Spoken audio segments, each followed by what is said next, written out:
Let's talk about one of the most popular topics, which is marriage.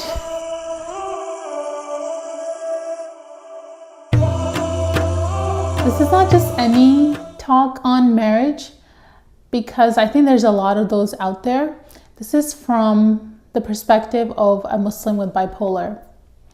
And when you have a mental illness, particularly bipolar, and you are trying to get married, well, all the best, because you're going to need all the prayers that you can get.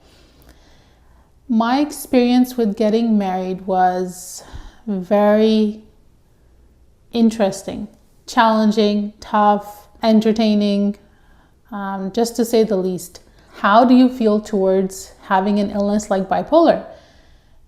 Of course, you're not going to feel very well. You are going to hate that illness. You're going to hate the fact that Allah gave you that illness, and that can take you time to come. It can take time to come to terms with that. And it definitely took me a lot of time. I think I could have sped that up by getting help a lot sooner. But subhanAllah, that's the way things were meant to be. And there's a reason and a wisdom Allah does everything. Just because I don't know the wisdom and I don't know the details behind it doesn't mean that there's some good inside it. So when I first got bipolar, I went through a stage of denial, and I really blamed myself for a long time. I blamed myself and said, why did I deny it? Why didn't I accept bipolar when it first came? Why didn't I see the signs? And I realized I'm putting too much pressure, or I put too much pressure on myself. And I talk about this in my book on page, I highlighted for you because I wanted to read it to you. On page 69. Now, when you have chances that you're watching this video because you have bipolar and you're looking to get married, or you know someone who has bipolar and you want them to get married, you're helping them or something like that. There is this concept called stages of grief. And Nick Hornby, in the book, Working with Parents of Children with Special Needs, he describes the spectrum using a model. The spectrum of when you are coming to terms with your illness or any loss. Because think about it, when you have a mental illness, when you get bipolar, you're giving up a life that you thought you would have, but now it's gone because you have an illness. Now you can't live the life that you wanted because this disorder has come in the way, and you have to adjust, you have to adapt. And as you're adapting and you're overcoming the loss, you're going to go through stages. And one of the stage is shock. So these don't have to be in order. You're not going to go from 1, 2, 3 in a very linear fashion. You might be jumping from one stage to another, and then once you finish one stage, you come back to a previous one. And sometimes you might stay in one stage longer than another. It depends. So one of the first stages that Hornby says is shock, then denial, anger, sadness, detachment, reorganization, and acceptance. I find in each of those stages, you can have help and you can have support to help you go through that process. And for me, when I wrote my book, when I wrote this memoir, it helped me go through that process of acceptance. And I realized as I was writing it, I went through those stages. And I think the first stage I went through was denial. I didn't go through shock. It was after denial that the shock came, the shock of having a mental illness. So when you're looking for a spouse and you have bipolar on your record and you're thinking about, okay, how am I going to find someone? What am I going to do? I will tell you my experience, inshallah. And that is when I was looking to get married again, I would let the proposals or the prospective person or the guy I was talking to, I would let him know that I have bipolar very early on because I wanted to be honest. And I didn't want something to develop and for us to go down the road, and then I tell them. So it's very important to be honest and let the other person know that you have bipolar. Now, when you are going to let the person know you have bipolar, what is going to happen? I want to be like, have this as a conversation, and it's hard to have a conversation when I'm talking to a camera, but I'm imagining you're sitting there and you are watching this, but I'm imagining you there. So my experience is that different people would come and I would let them know that I have bipolar. And there were two types of people that I encountered. One type of person would be very honest, and I admired their honesty, and I admired their discrimination too. That they would say, I can't marry you because you have bipolar. Or I don't think you would be able to handle my mom, especially when she would find out that you have bipolar. Or one person said, I don't think my insurance will cover your medications. Thank you. Thank you for being honest. That is great. And I don't see this as discriminatory. Actually, I did say that. But I see this, and the reason it didn't hurt me when people said that to me, things like that, was because I didn't see bipolar as a defect. It was just another part of me. It was another matter of fact.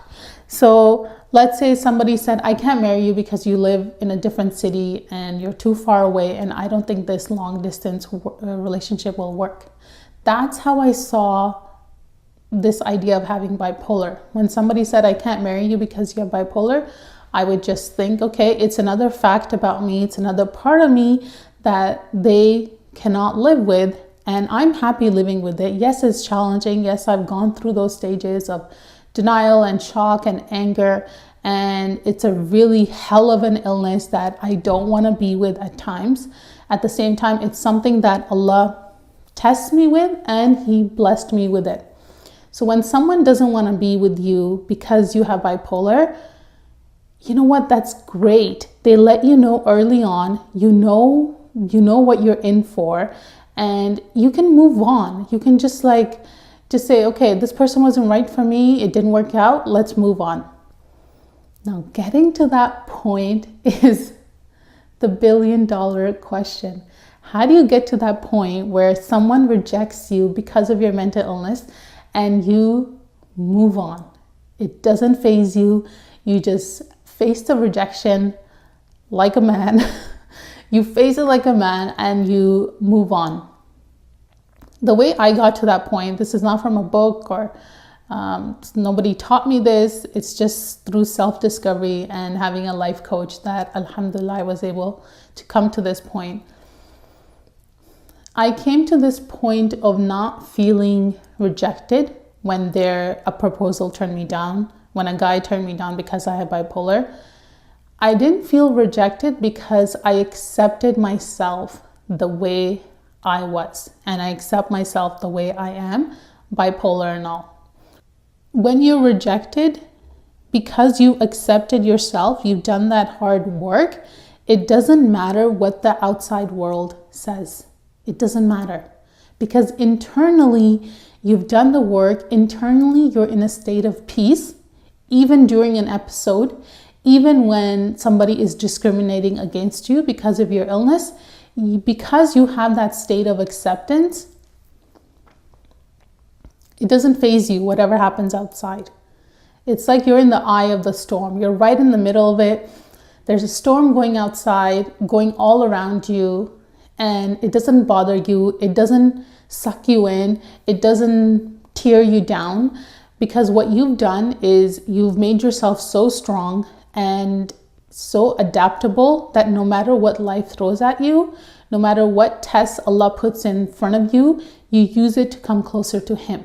It's not, you don't see it as a punishment, but you see it as an opportunity to get closer to Allah. Now, how do you get to that point of acceptance? You probably will have to go through those stages of adaptation, There's times when you're going to reject yourself because you have this bipolar. You are going to be in a state of denial and you don't want to face it. You don't want to take the meds. You don't want the help. You don't even want somebody mentioning the word bipolar to you or calling you that you need psychiatric help or you're a mental case and you need help. You're crazy. You can't even, like for me, I couldn't even put my head around that because the biggest misconception I had about myself was I thought people who have mental illnesses are dumb. I worked in camps or I worked in a camp with a child with special needs. And in my head as a teenager, working in that camp, I had the perception that when somebody is mentally challenged, when they have a mental illness, they're basically dumb because their brain is not working. And me in high school, college, university changed because that's when I got bipolar. But all throughout my life, my grades were everything. I was a very high achiever. I was very ambitious. I was almost always at the top of my class with the highest averages and the scores. And I took so much pride in that. That was the one thing that meant everything to me. That was my defining quality I set up for myself. My intelligence and the grades I got and how much books I could read and what I could extract from it and even how much I could help others, my friends, with their homework, and they would just be so grateful. And it just defined everything about me. People knew me as the smart one, even in the family, and they had high hopes for me. I had high hopes for myself. So when I got bipolar, the biggest stigma I was hit with, first of all, that I didn't recognize that I had, was I thought I was dumb. I didn't think that this is a legitimate illness that I need help with. There wasn't a lot of mental health knowledge. Nobody even talked about it. And this is about 20 years ago. So the first thing I thought was, I couldn't possibly have a mental illness. I'm so smart. SubhanAllah. That's what I thought. I'm so smart. How can I have a mental illness? And SubhanAllah, Allah had a lot to teach me. And boy, what lessons I learned. So I had to overcome that stigma, that misconception that just because I have an illness doesn't mean I am dumb. When I overcame that, and that happened with a lot of therapy, a lot of life coaching. Therapy I was in for a while and I didn't really have a good therapist. She was non-Muslim, and alhamdulillah now I found a really good Muslim one. So I didn't have such a good therapist, but alhamdulillah I was able to find a really good life coach. And because of that life coach, I was able to encounter my limiting beliefs and realize that this thought that because I'm mentally ill or I have a mental illness, because I have bipolar, it doesn't mean I'm gonna live a lesser life. It doesn't mean I can't achieve my goals or my dreams just because I have this illness. It does mean that my goals and my dreams, my everyday things that I need to do are going to change. I'm going to have to adapt. And I always used the analogy, which maybe it's cliche, but it always works, and it still reminds me today that this is part of life. And the analogy is this: when you have somebody who's in a wheelchair, you'll see outside their house they'll have a handicap ramp. When you go inside their house, maybe their shelves, they actually got their house built in a way so that the kitchen shelves are lowered so that they can reach the appliances, the stove, and they can cook for themselves. When you go to the washroom, you're going to see rails around the toilet and around the bathtub so they can go and take a shower themselves and they can go to the washroom on their own. When I look at that kind of life and that person, I have zero judgment. I just see it as, okay, this is just a matter of fact. This is how they live, and that's okay. Now, that person themselves might have a lot of self-judgment.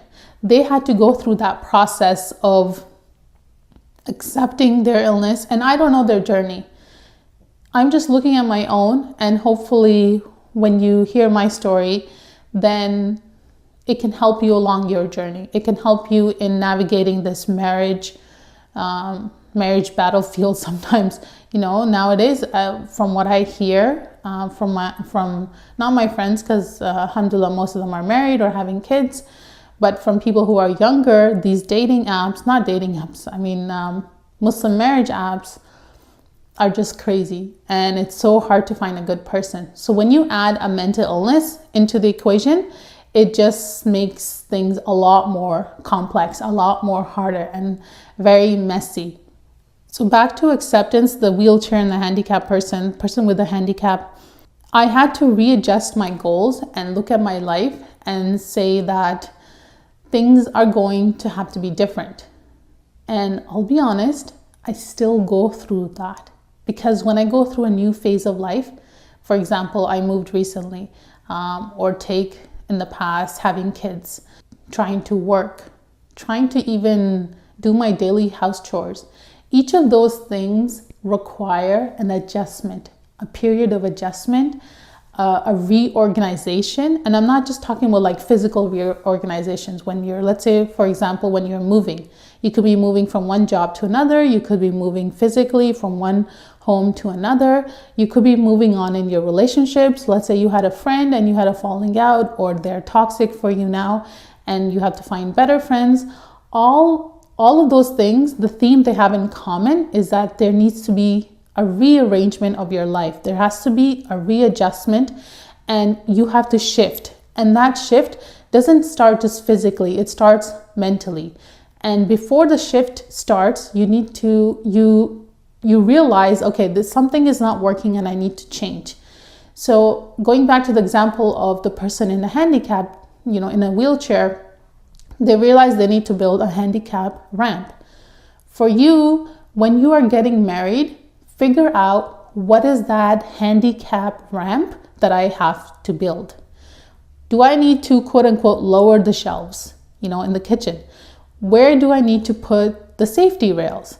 Okay, translating that into mental health lingo would be, okay, I'm trying to get married. I have bipolar. I have a mental illness, and people are rejecting me because of that. What do I do? Number one, we talked about acceptance. You accept your illness, and remember, it's a journey. It's not something that happens in a moment. And you're going to go through stages in your life. Let's say you're trying to get a job and bipolar just keeps getting in the way. Your anxiety is just through the roof, and you can't even go through an interview. You can't even face people. You can't even get out of the house. There is another stage of acceptance where you accept yourself in a way that, hey, I wanted this job. I thought I would have this life, and it's definitely not working out. It's making me sick. There's so many triggers, and I need to find an adjustment. Maybe this job is not right, so I need to move on and find another job. With people who have bipolar, you need a lot of support. Any person who's willing to help you, any tool you can use, any video you can watch, any podcast episode you can listen to, you need it to have that support. And the stronger your support network is, the better you will be, the better off you will be. So when it comes to marriage and you face that rejection, just observe, be like a student and observe, how do you feel? How do you react when you have that rejection? How does it make you feel? And what does it tell you about yourself? Be very curious and observe and learn from your actions, learn from your reactions. So let's say somebody rejects you and they say, oh, it's because you have bipolar, and you get really angry, you get really frustrated, and you're just tired of hearing that. Then ask yourself, why did I feel that way? Is it because I'm still going through that stage of grief and anger that I have this illness? So to sum it up, acceptance is a journey. Once you accept yourself, I'm telling you, it's going to be so much easier to get married, because you're not looking for someone to validate you. You're not looking for someone to come along and say, hey, you're okay. Even though you have bipolar, you're fine. because you don't care about what other people say, because you have really found who you are and you've accepted yourself. Then it doesn't matter when somebody rejects you, because you're not basing your self-worth on what they say. You're basing your self-worth on what Allah thinks of you. And do you think He cares you have an illness? My God, He gave you that illness. He is testing you with that illness. He wants you to grow from that illness. It's a challenge, and He wants you to become a better person through that. So we talked about acceptance, and I hope you realize through this conversation, you can see that there are misconceptions that people will have. Those are external misconceptions and myths and stigma, discrimination, call it what you will. And then there is internal stigma and misconceptions you are going to have. Which one do you think is harder to spot? Yep, the internal one. The internal one is so much more, it's so much harder to deal with, because first of all, it takes so much effort to look at yourself in the mirror and say, I have bipolar. I have a legitimate mental illness, and it is destroying my life. It dictates how I feel. Everything I do, I have to take into account. Oh, am I going to get sick? What support do I need to have? Can I do this? Can I travel? Can I be with this person? Even things like, can I do Umrah and Hajj? That's one of the stages I'm going through in my life right now, because traveling is very difficult. Every time I travel, I come back home, I'm sick. So that's a new trigger I'm dealing with. So like I said, even though it's 20 years, I'm still discovering, when I go through a new stage of life, I'm still discovering what trigger I have. So the internal stigma is definitely a lot harder to deal with than the external. At the same time, once you deal with the internal stigma, the external stigma doesn't faze you. That's what I was saying, that once you accept yourself, it doesn't matter when someone rejects you, because you have done the work of seeing that you are okay. You're okay with the illness you have, and when somebody says no to you, hey, I can't marry you because you have this illness, you move on. And alhamdulillah, that's what I did. Whenever I would get a rejection, okay, boom, thanks for letting me know, move on to the next profile. I don't know what you call it now, swipe or whatever. I feel so old. So alhamdulillah, I kept swiping, which took a long time, a lot of prayers. I remember once my sister said that there's this marriage event going on, like where you can meet other people. And looking back, it was basically like speed dating. And I was all the women were in one room, all the sisters or whatever, we were in one room, all the guys were in another room. And the profiles were like pieces of paper like this up on the wall. You would read their profile and say which person you wanted to talk to. And the guys would do the same. And if there was a guy who was interested in your profile, you would go and see that person. What was the funny part is when they gathered all of us, like all the women, and then we were going to see people who were interested in our profile, I felt like they were gathering a herd of cows, and we were just being like taken to another like area in the farm. And I don't know, it just felt very robotic. And it was just very weird. Like I felt like somebody was, I don't know. That was one of my experience. Of course, I didn't find anyone through that. Maybe some people did, but I just felt like a cow being herded. A bunch of cows. We were all cows and being herded. I don't know why I have that analogy, but it was just funny the way it was happening. Like not organic. That's the word I was looking for. It wasn't organic. And subhanAllah, that's hard to do when there are boundaries or Islamic rules that need to be followed, and not rules, but more like akhlaq and the characteristics and how you need to stay in character when you're looking for someone. That's difficult to do, especially in the West. Where was I? acceptance, internal stigma, external stigma, being herded like cows. When, alhamdulillah, when the right person did come along, they were not the best person. And when you're looking for the best person, stop, because the best never comes. You find someone, you're going to think, okay, you know what? I can marry someone else. I can marry someone else. There must be somebody better. There must be somebody better. And when you get caught in that circle, in that loop, then you never feel you have a person who's good enough. So instead, look for the right person. Now, is the right person somebody who says, hey man, I love you even though you have bipolar, you know what, you're great, who cares? I know they're not going to say I love you, meaning, hey, I really think you're a great person even though you have bipolar. Look out for that word, even though. Because what does that show you? When somebody says, I like you even though you have bipolar, they're thinking that bipolar is some kind of defect that you have. It's some kind of thing that is holding you back, that it's bad to have it. Whereas for me, I don't see it as a defect. Does that mean it's not an illness? I'm not being all, toxic positivity and saying, you know what, this is great. Allah blessed me with this illness and all that. And I'm not seeing it from that point of view. When somebody says, I like you despite, even though you have a mental illness, they're not seeing you as a whole person. They're kind of putting up with the fact that you have an illness. What you want to hear or look for, and when you can spot this in other people, it's because you've already inculcated that in yourself. You've already spotted that in yourself and you've nourished that part. So what you want to hear is, now, this is a far stretch. You might not find somebody who is going to say exactly these things, but you can kind of get a feeling that somebody has these sentiments. So something along the line, you know what? I like you as a person because you have this illness. Now, I know, you're not going to find someone who's going to see the blessings you have with this illness.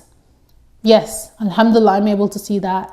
You might be able to see that watching my videos and seeing that there is good. You have this quote unquote bipolar advantage because you have this illness. Other people might not see it. They might not say it like that. But when you find someone who doesn't keep poking at your illness, who doesn't keep making fun of it, asking you weird questions, who just show a lack of understanding, or I don't know, I guess not lack of concern or discernment, but they don't have no decorum. I don't know how to say it in simpler terms. Maybe that is simple enough.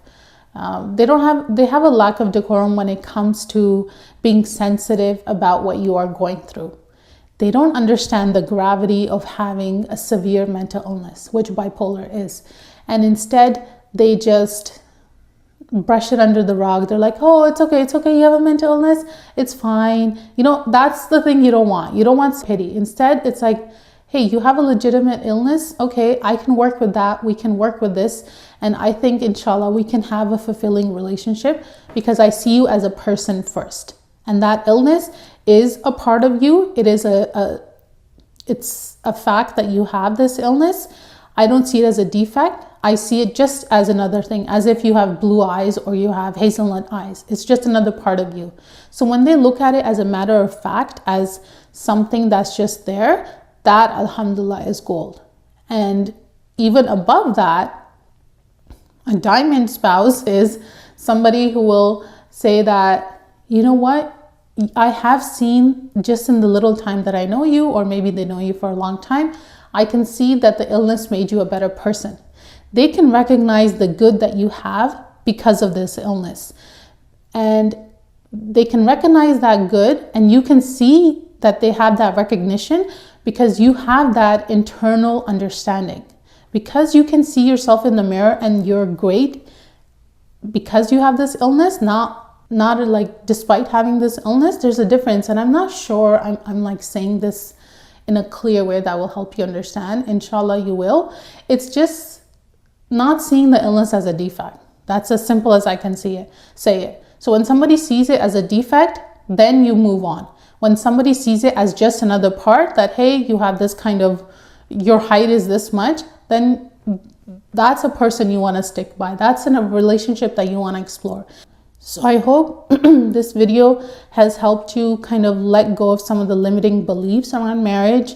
You're able to see that when you accept yourself with the bipolar and all, other people will start coming in your life, inshallah, who will accept you just the way you are. And that could be in a marriage sphere, that could be in work, that could be, with friends, it could be anything. But when it especially comes to marrying someone, start with accepting yourself and ask yourself questions like, am I a person who I would want to marry? What are the limiting beliefs that are holding me back, that are making it difficult for me to find a spouse? Ask yourself these questions and see what you answer. And at the end of it, just have fun. And comment below, or when you're listening on a podcast, then leave it in a review. Tell me how your marriage experience is, especially when you have bipolar. How are you dealing with the rejection?